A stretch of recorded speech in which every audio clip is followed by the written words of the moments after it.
Le déni est sur le fait qu'effectivement, ce soit de la maltraitance. C'est aussi une forme de déni, hein, quand même, chaque fois, dans les phrases assassines, il y a un déni d'abord de la personnalité de l'enfant et puis il y a un déni, là on voit bien que c'est pas à cause de l'enfant qu'elle a eu son cancer quoi, la personne donc voilà, il y a un truc qui est, un déni de souffrance.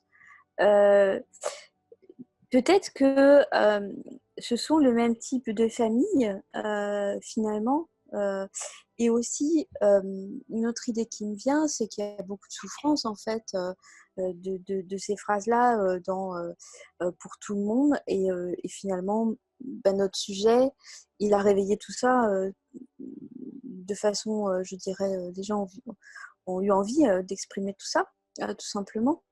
Et peut-être pour commencer, moi je prends souvent l'exemple mon image en fait, c'est que la famille, c'est comme une grande maison et en fait, et bien, vous avez la vision de votre famille, ça dépend, de l'étage et de la chambre dans laquelle vous vous situez et dans une grande maison, alors elle peut être plus ou moins propre, plus ou moins bien entretenue, mais il y a toujours une cave, il y a toujours des coins qui sont quand même pas géniaux et puis vous avez les super coins, vous avez la très belle vue et cetera et c'est la raison pour laquelle dans une même famille et parce que souvent, enfin moi c'est mon expérience avec les patients, hein, les gens arrivent en disant: «J'ai une histoire absolument abominable, vous allez pas me croire et tout».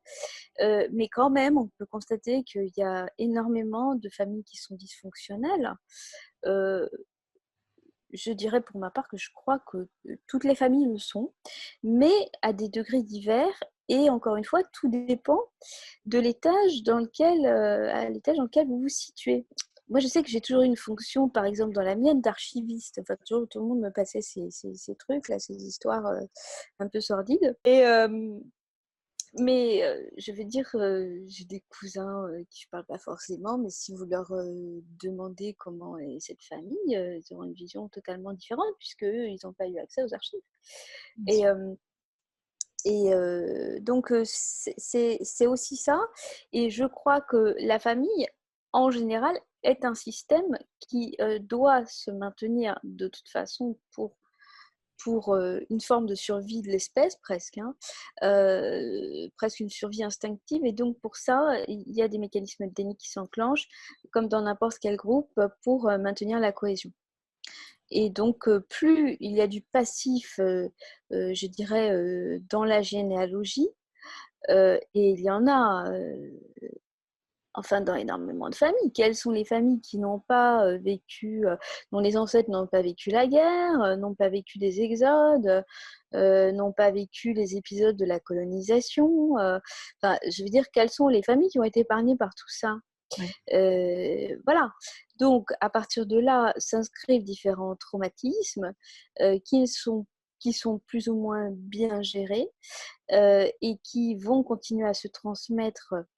Je dirais au-delà de la question, même, de je crois être, une transformation de l'ADN sur lequel je suis pas spécialiste, mais au moins se transmettre de façon héréditaire Absolument. par une sorte d'hérédité affective, c'est-à-dire une transmission de patrimoine affectif familial, où, il peut y avoir des et donc on est amené aussi à répéter ces schémas familiaux, d'où l'importance de connaître, ou de s si on peut le faire bien sûr, d'investiguer le plus possible sur l'histoire de ses ancêtres, de façon à, éviter de reproduire différents schémas de façon inconsciente dans lesquels on serait pris. Et donc dans ce système familial, eh bien, il y a celui qui est enfermé dans la cave, en général, c'est celui qui en sait, beaucoup plus et qu'on veut faire taire.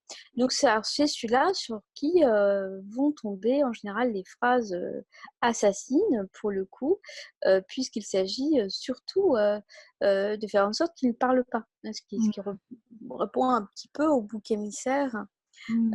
au niveau, anthropologique ou au vilain petit canard ou le canard qui est pas le cygne, enfin bon, et le cygne qui est et cetera, qui est pas le canard.